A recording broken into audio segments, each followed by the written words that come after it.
everyone is searching for you. That's what Peter says when he finds Jesus.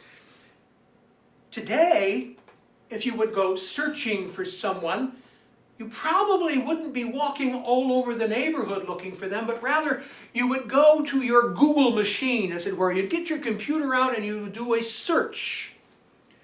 If it were so easy to search for God in that way, to put in the word God or whatever name that we use for God and see what comes up, and then start picking through all of the different choices to figure out which one is the God we are looking for.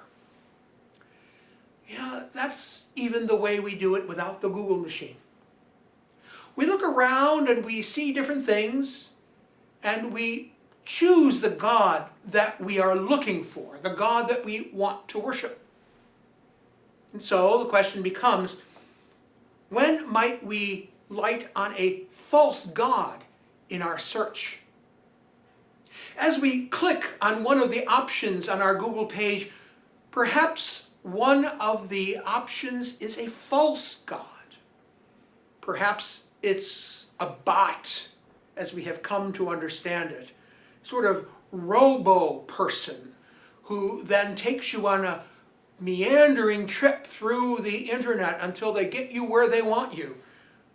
And they either accost you with an ad or some sort of sales pitch, or perhaps they even infiltrate your computer and do all kinds of damage.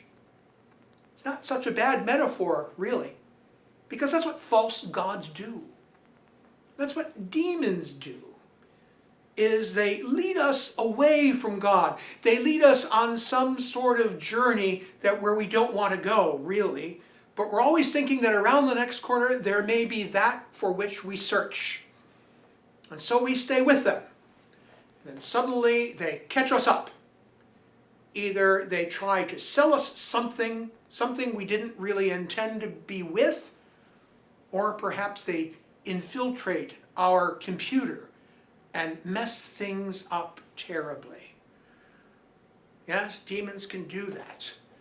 They can lead us astray, or they can get into our lives and they can mess us up completely.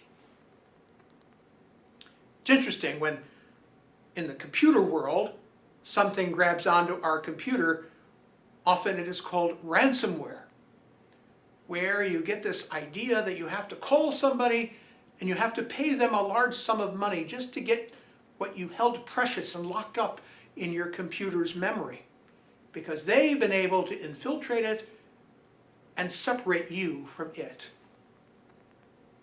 Demons can do that. We might call them bots, or we might call them gremlins in our little machines, but they're really, in some sense, demons. Their power is beyond our control, that often will lead us astray or mess us up. That's why in the gospel lesson, Jesus talks about casting out demons. He went through all of Galilee and he taught in their synagogues and he cast out the demons. What Jesus was doing was trying to make things right, trying to make things whole again. In our search for God, is that what we really want? Are we really looking for someone to come to heal us, to raise us up? As Simon's mother-in-law was healed and raised up? Or are we rather looking for somebody who's just going to kind of take care of our problems? Are we looking for somebody genuinely to heal us so that we know really that they are God? Because what we really know, where we really find God, is not in a Google machine somewhere, but rather in prayer. When we lift our minds and hearts to God and we listen to that still small voice deep down within. And even then we're not too sure what's going on until we begin to look outside of ourselves, and then we move into service. These are the two things where we can test what we have seen in our search to see if it's real. if it leads us to prayer, if it leads us to a conversation with God, a conversation that is actually freeing, even though the conversation may be awkward or difficult. And when that conversation is ended, that we are raised up to serve others, that our attention is turned away from ourselves to others. There are some people who interpret this particular gospel passage in a very negative way, that somehow Jesus is being a bit selfish. He saw that Simon's mother-in-law, whose home they were in, was ill, and obviously being in their home, she couldn't take care of them if she was not feeling well, if she had a great fever, so he heals her so that she can get up and wait on them to make them supper. That is kind of a selfish thing to do. But I think there's more to that than that.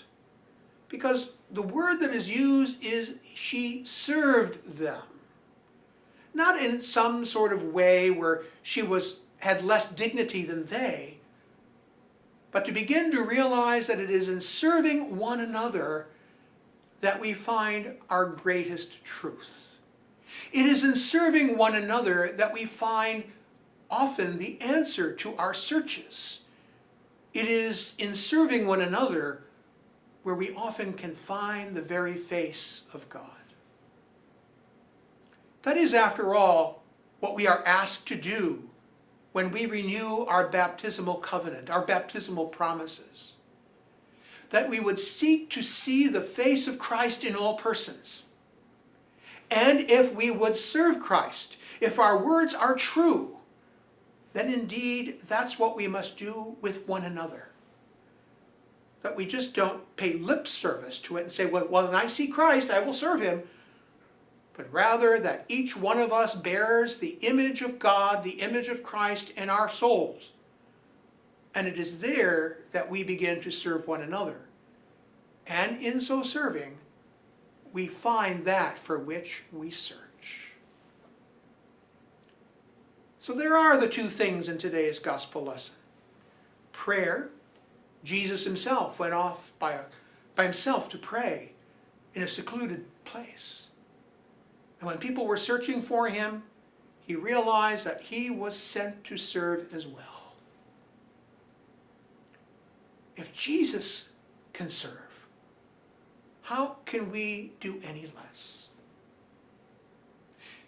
So even as we look at ourselves, whether it's because of the weather and we feel put upon by the snowstorm or the inability to do what we want to do because it's not very comfortable outside or we can't get from one place to another, or even this horrible pandemic in which we find ourselves where we have to mask up and we have to make sure that we keep our distance from one another.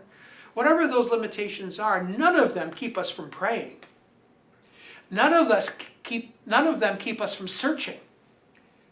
And none of them keep us from serving one another. Maybe we have to find new and creative ways to do it. But indeed, it is in that service that we remain true to ourselves. We remain true to our calling. We do find that for which we search. We find Jesus. And so, in this season of Epiphany, when we are urged to look for manifestations of God everywhere, to search for the image of Christ in one another, and to fulfill our promise to serve. That is our high calling. That is what God is calling you and me to do this day. And it is then that we will find the one for which we search. Truly, without the help of a Google machine, we will find